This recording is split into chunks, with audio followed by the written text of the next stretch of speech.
বৈশাখী মেলায় রে বৈশাখী মেলায়। দুঃখজনক বিষয়।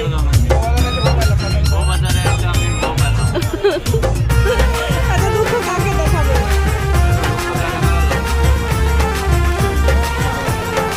আর তাহলে বউ বাজারে যেখানে রেখে যায়, বউটা খুঁজে একবারে বাসায় যাবে।